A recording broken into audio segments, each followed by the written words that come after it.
할렐루야. 아멘. 이 시간 디모데전서 6장 17절부터 19절 말씀을 통해서 물질에 대한 성도의 자세라는 제목으로 같이 은혜 나누기를 원합니다.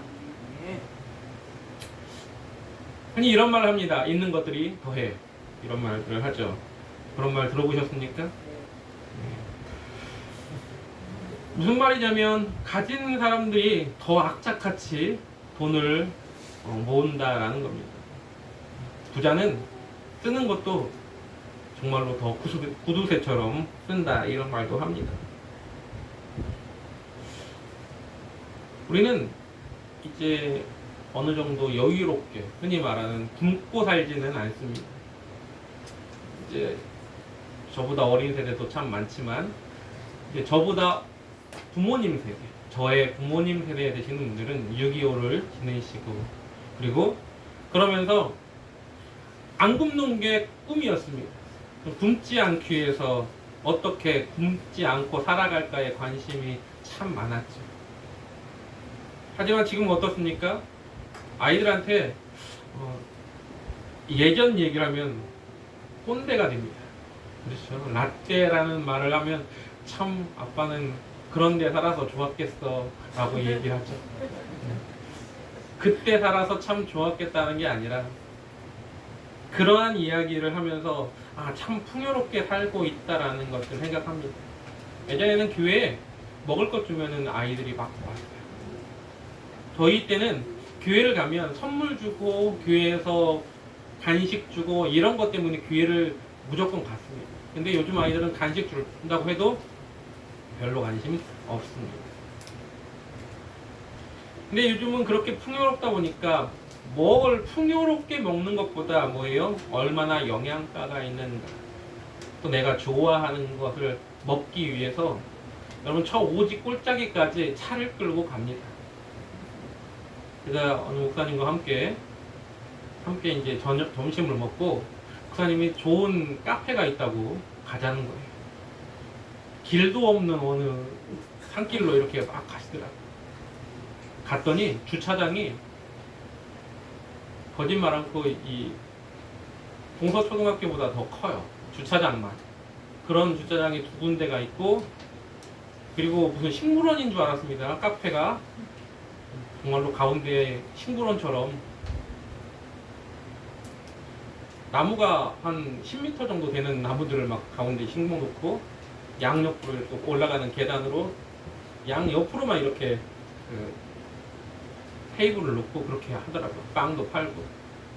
여기는 투자도 많이 했겠지만 뭐 그렇게 맛있다 막 이런 건 못 느끼겠습니다. 저는 커피를 모르는 사람이기 때문에 그냥 커피니까 먹고 빵이니까 먹고 이런 사람이기 때문에 간이 안 맞는 걸 좀 싫어할 뿐이지. 그런데 이렇게, 근데 거기가 장사가 너무 잘 되는 거예요. 주차장이 막 꽉꽉 들어차 있는 거예요. 이 꼴짜기까지 어떤 표지판도 없는데 알아서 찾아오는구나, 맛집이니까. 요즘은 그렇거든요. 어떤 소문 잘 나고 맛집이라고 소문이 잘 나면 어디든지 먹으러 갑니다. 예전에는 양을 많이 주는 곳을 갔다면 지금은 그러지 않다는 겁니다. 그러면서 이제는 그러다 보니까 점점 어떤 현상이 일어나냐면 남의 일에 별로 관심을 가지진 않습니다. 남이 어떻게 사는지가 중요한 게 아니라 내가 어떻게 사는지가 굉장히 중요한 세대가 된 거예요. 근데 저보다도 더 어린 우리 아이들의 세대는 더 그렇습니다. 내가 어떻게 사느냐, 남의 일에 그렇게 큰 관심이 없습니다. 개인주의가 예전에도 팽배하다, 뭐 예전에는 대가족 제도였는데 지금은 소가족 제도다라고 얘기 자꾸 하지만 저희 때도 소가족이었는데 우리 아이들은 어떤 일이냐면 1인 가족입니다. 독신, 혼자 사는 것에 익숙해 있는 아이들이 참 많습니다. 그러다 보니까 이 땅에 살아가는 어떤 목적도 나만 잘 되면 되는 어떤 삶 속에서 살아가고 있습니다. 삶의 목적이 나 혼자 안락하게 살아가는 거에 목적을 두는 거예요. 우리나라의 어떤 출산 문제가 심각하고 막 이런 모든 것도 나 혼자 잘 살아야 되는데 아이를 두면 그 아이를 케어하면서 내가 잘 못 사는 거예요. 힘든 겁니다. 그러니까 그냥 포기를 하는 겁니다. 말로는 그렇죠. 아기 키우기가 힘들다고. 애 키우는 거는 예전에도 힘들었습니다. 예전이 더 힘들었어요. 근데 그때는 부모 세대가 희생을 했습니다. 근데 자기는 희생을 안 하려고 해요. 흔히 뭐라고 말하냐면 우리 아이를 좋은 환경에서 키우고 싶은데 그렇게 못 키우겠으니까 아예 처음부터 시작을 한다라고 말합니다. 예전에는 더 그런 환경에서 자랐거든요. 우리는 흙 먹고 살았습니다. 그렇잖아요. 우리는 정말로 풀뿌리 이렇게 막 이렇게 먹고 주워도 먹고 그랬어요. 그런데 살아요. 네. 그리고 잘 장성해서 사회의 일원이 되고 있습니다. 우리가 어떻게 삶을 살아가기 위한 마음가짐을 가지고 있느냐가 중요합니다. 그런데 오늘 본문에 믿음의 사람이 가지고 있어야 될 어떠한 가치관 중에 물질에 대한 가치관이 어떠해야 되는지 성경은 말하고 있습니다. 돈이 좋으니 돈이 좋죠. 뭐니 해도 머니가 최고입니다. 그렇잖아요? 누군가에게 선물을 줄 때도 요즘은 그 사람이 뭘 좋아하는지 어떻게 잘 생각이 안 나면 그냥 머니를 드리는 겁니다. 돈을 드리는 거예요. 근데 그분이 제일 좋아하세요. 그렇지 않습니까? 돈을 주는 걸 제일 좋아하시죠. 뭐 이런 걸 다 하면서. 자, 제가 왜 이런 얘기를 드립니까? 돈이 굉장히 중요하지만 그것이 없어서는 안 되는 귀중한 가치이긴 하지만 그런데 그게 맹목적으로 나의 모든 것이 되면 안 된다라는 겁니다. 성경은 이렇게 말합니다. 누가복음 16장 13절에 이렇게 말합니다. 집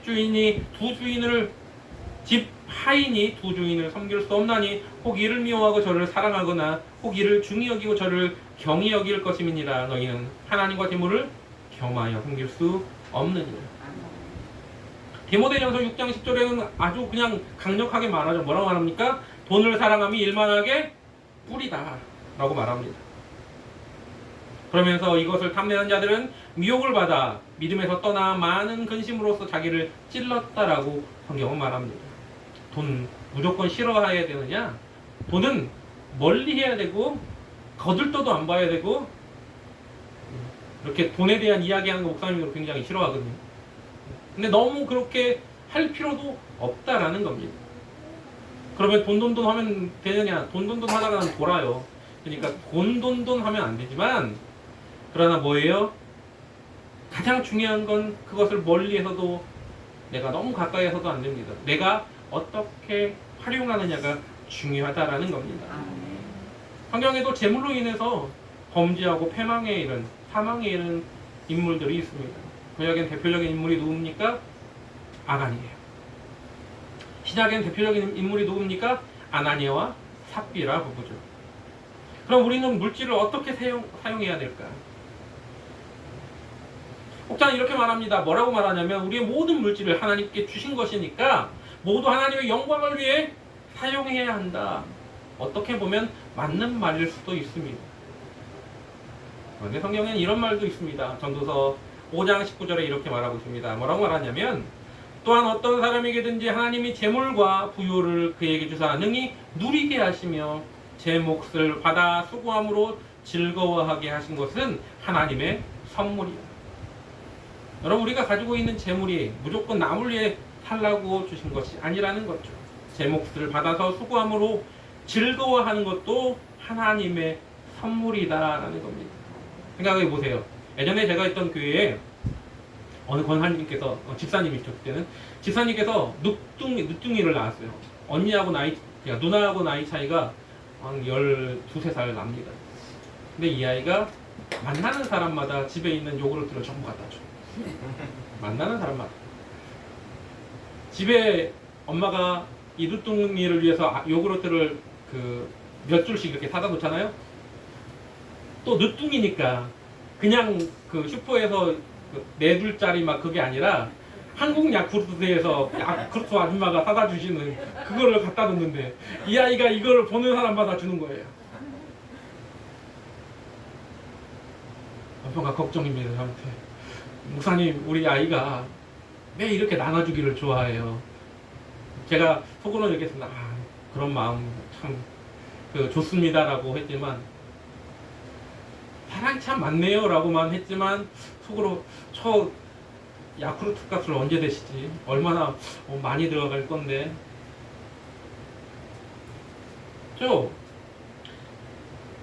내가 주는 족족 부모는 이 아이가 잘 먹게 하려고 주셨는데, 근데 이 아이는 그걸 전부 자기는 먹지 않고 전부 다 나눠준다라고 생각을 해보시기 바랍니다. 내가 나한테도 누리라고 분명하게 주셨다는 걸 잊지 말라는 말입니다. 전도서 2장 6절에는 그런데 26절에는 또 이렇게 말합니다. 하나님은 그가 기뻐하시는 자에게는 지혜와 지식과 희락을 주시나 죄인에게는 노고를 주시고 그가 모아 쌓게 하신 하나님을 기뻐하는 자에게 그가 주게 하시지만 그것도 헛되어 바람을 잡는 것이로다 라고 말합니다. 어떤 자에게는 그런데 주긴 하는데 바람에 헛되이 바람 잡는 것처럼 그것이 가진 것을 잘못 사용하기도 하고 그것이 싹 어느 순간 없어지기도 한다는 겁니다. 나만을 위해 사용할 때, 악하게 내 기쁨으로만 사용할 때 그렇게 없어지기도 한다는 겁니다. 그래서 뭐예요? 어떤 결론입니까? 때때로는 그 물질을 주심을 또한 나에게 주시는 기쁨의 선물로, 감사의 선물로, 또 수고의 선물로 받은 것들을 나를 위해 사용하기도 해야 되지만 또한 그 물질을 올바르게 하나님의 나라의 확장을 위해서 사용하기도 해야 된다라는 겁니다. 그러기 위해서 뭐가 필요합니까? 물질을 제대로 된 물질관이 필요하다라는 겁니다. 사도행전 4장 36절부터 37절에 이런 말씀이 있습니다. 구브로에서 난 레위족 사람이 있으니 이름은 요셉이라. 사도들이 일컬어 바나바라, 번역하면 위로의 아들이다 하니 그가 밭이 있음에 팔아 그 값을 가지고 사도들의 발 앞에 두니라. 따라하겠습니다. 우리 한번 따라해볼까요? 발 앞에 두니라. 네. 여러분, 물질을 머리에 이고 다니면 어떻게 되겠습니까? 여러분 머리에다가 항상 돈에 대한 생각을 가지고 아침에 일어날 때마다 돈 하고 있다면 어떻게 생각하겠습니까? 그렇죠? 돌아요. 머리에 이고 다니면 안 된다는 겁니다, 여러분 매일 정신없이 돈만 생각하고 살면 정말로 큰일 납니다. 어느 순간 나도 모르는 사이에 물질이 나의 주인이 된 겁니다. 물질을 내가 떠받들며 살고 있는 거예요. 그러면 우상이 되는 겁니다. 물질은 어디다 놔야 된다고요? 발 앞에. 여러분, 발 앞에 놓는다는 건 뭘 의미하냐면 내가 다스려야 된다라는 겁니다. 여러분, 내가 물질을 이고 사는 자가 아니라 내가 물질을 다스리는 자가 되어야 될 줄 믿습니다. 옛말에 개처럼 벌어서 정승처럼 쓴다라는 말이 있죠.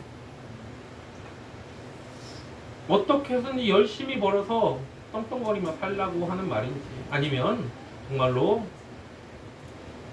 자기가 해야 될 위치에서 그 일을 감당해야 될지, 그것은 해석하기 나름이지. 그렇지 않습니까?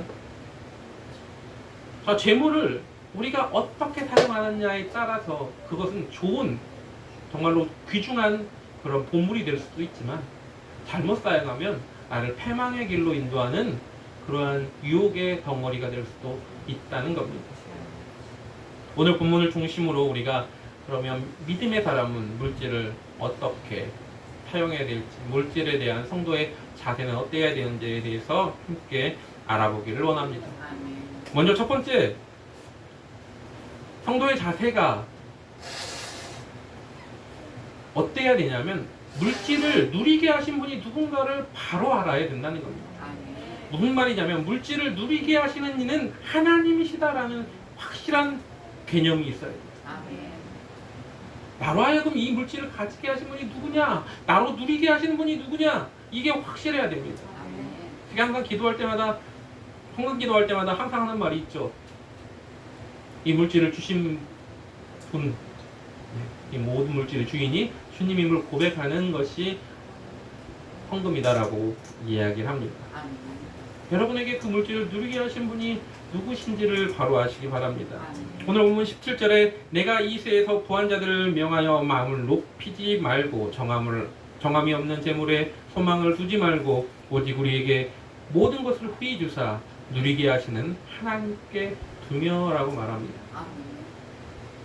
여러분, 누리게 하신 하나님께 두어라라는 겁니다. 하나님은 우리 성도들로 하여금 그 물질을 누리라고 하셨다라는 겁니다. 누리다라는 뜻, 전도서에도 그 누린다라는 말이 있죠. 아까 성경에 읽은 것처럼. 근데 이것은 뭐냐? 그 말씀에, 전도서 말씀에 뭐예요? 즐거워하게 하신 것은 하나님의 선물이다라고 분명하게 말하고 있다라는 겁니다. 이 말은 다시 말하면 이 세상에서 하나님의 백성들이 주 안에서 즐길 권리도 분명하게 있다라는 겁니다. 그 어떻게 해야 돼요? 여행도 다니시고, 또 드시고 싶은 것도 드시고, 또 정말 하고 싶은 것도 하면서 하나님께서 우리에게 허락하신 모든 것을, 이 땅에서 허락하신 모든 것을 누리시고 또 하나님께 감사하는 마음을 가지시길 주님의 이름으로 부탁을 드립니다. 근데 하지 말라는 것까지 누리라는 말은 아닙니다. 하지 말라는 거. 그러니까 누리라고 했더니 누려 그랬더니 막 하지 말라는 것까지 다 누리는 어리석은 사람이 있습니다. 성경 분명히 말합니다. 하지 말라는 것도 분명하게 기록되어 있습니다. 말씀을 통해서 하지 말라는 것들은 철저하게 지키기를 원합니다. 어떤 자가 누릴 수 있느냐? 여러분, 성경은 이렇게 말합니다. 마음을 높이지 않는 자.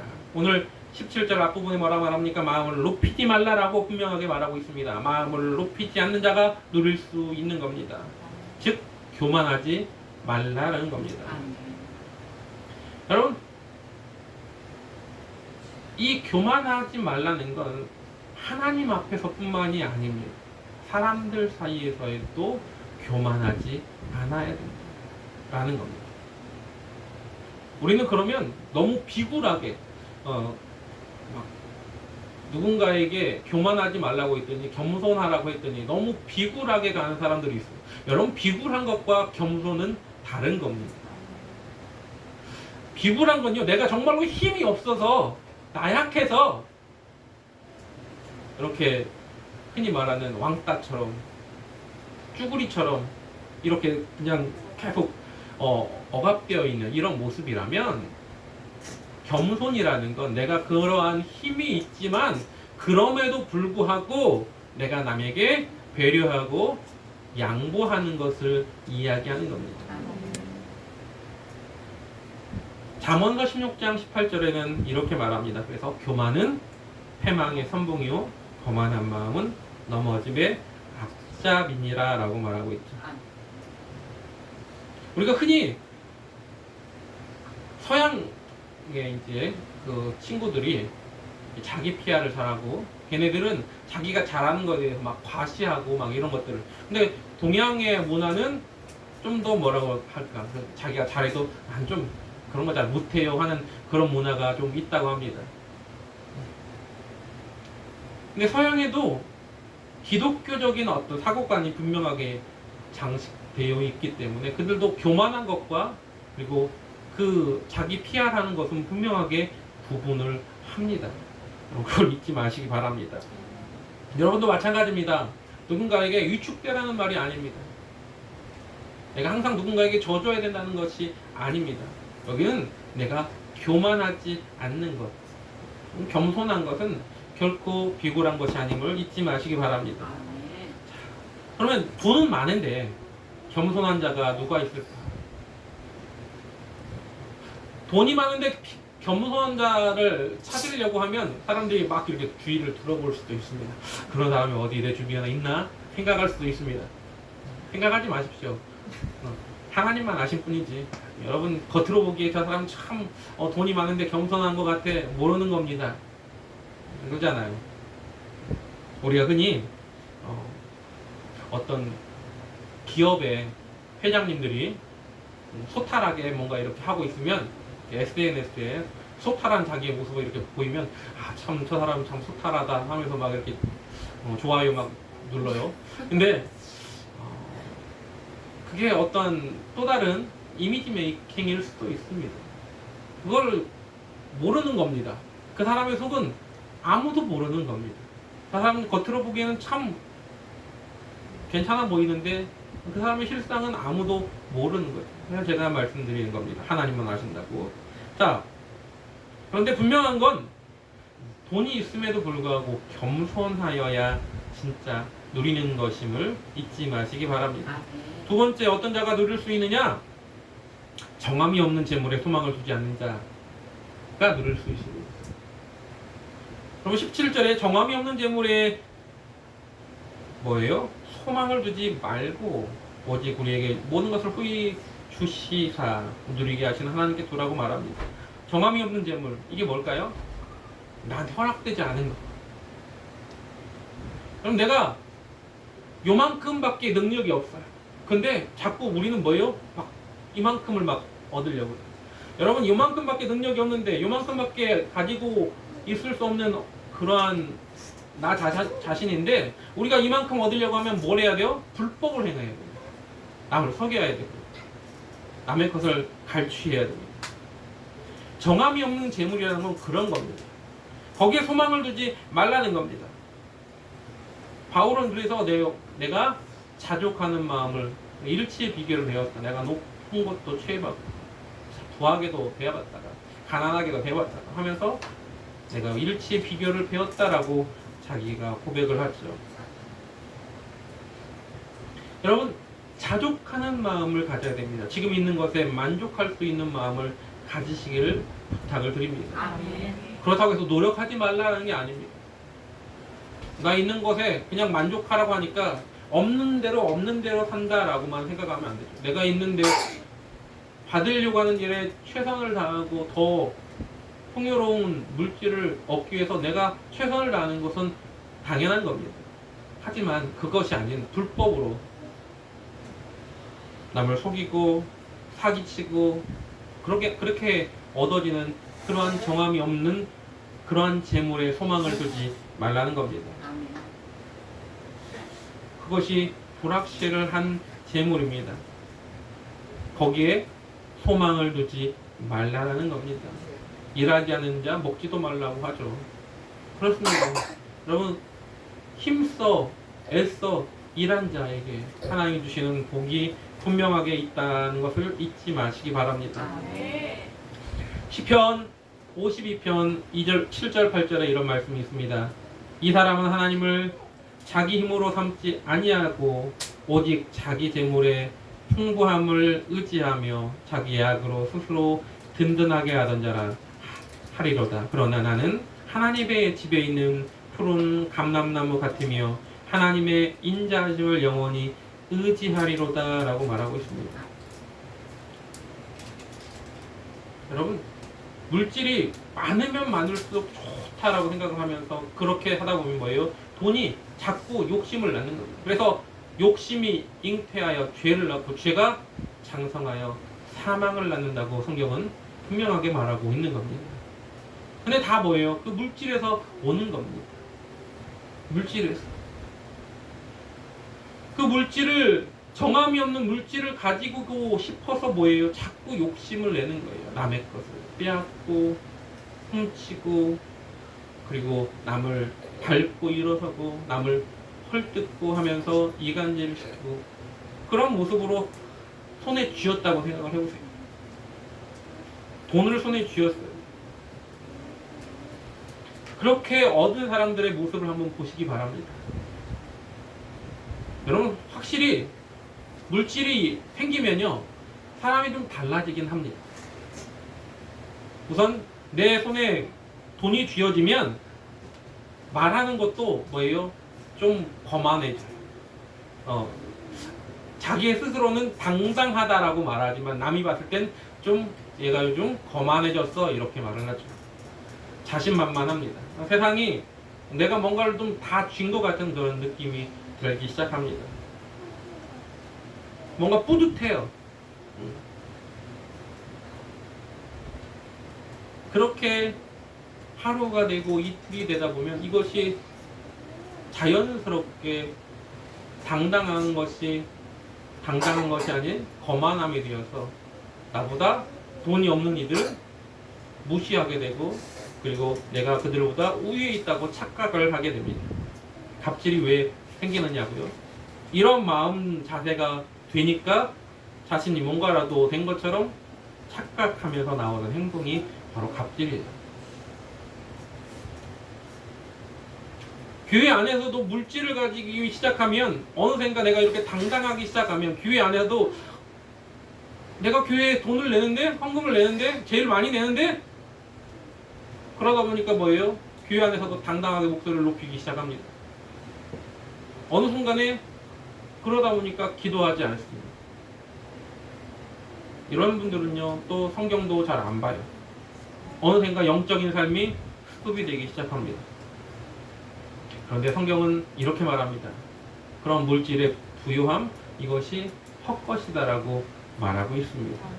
이 모든 것을 누려왔던 솔로몬이 뭐라고 말합니까? 전도서 1장에 또 12장에 분명하게 말합니다. 전도자가 이르되 헛되고 헛되며 헛되고 헛되니 모든 것이 헛되도다.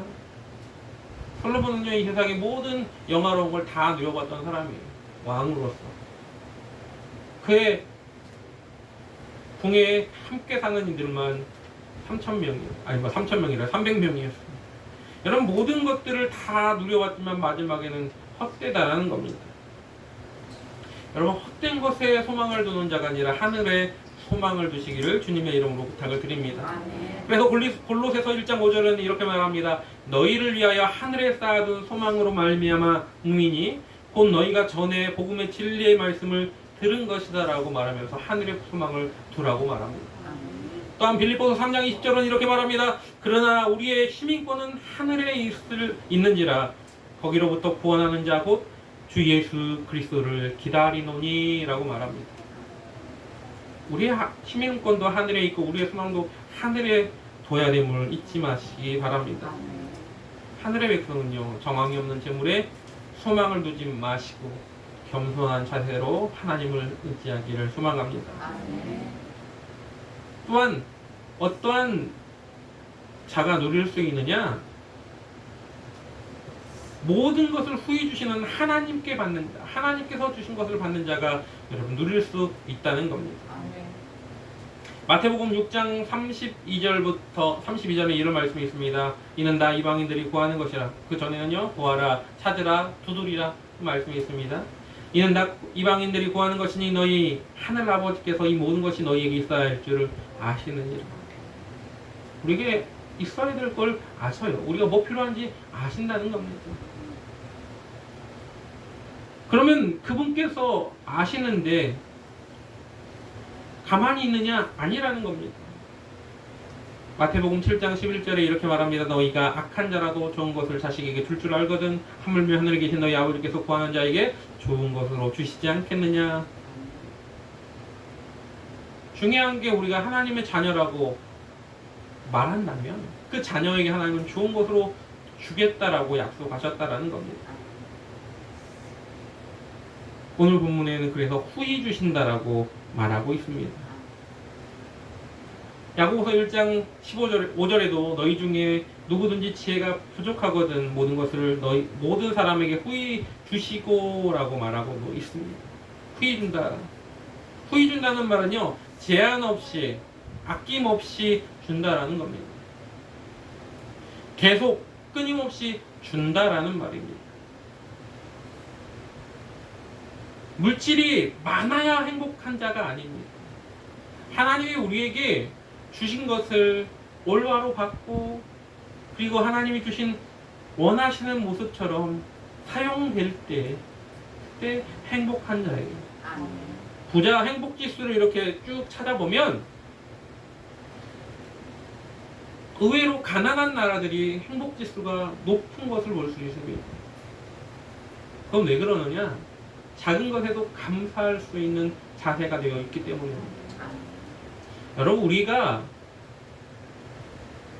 저 못 사는 나라들보다 행복 지수가 더 낮은 이유가 스스로 우리나라에 어렵고 힘들고 이 땅에서 살기가 힘들다고 말하는데 훨씬 더 좋아졌거든요, 예전부터. 그런데 자꾸 못 산다라고 말하고 못 살겠다라고 말합니다. 그것은 우리 마음에 행복함이 없기 때문입니다. 그것은 정함이 없는 재물을 자꾸 찾으려고 하는 마음 때문입니다.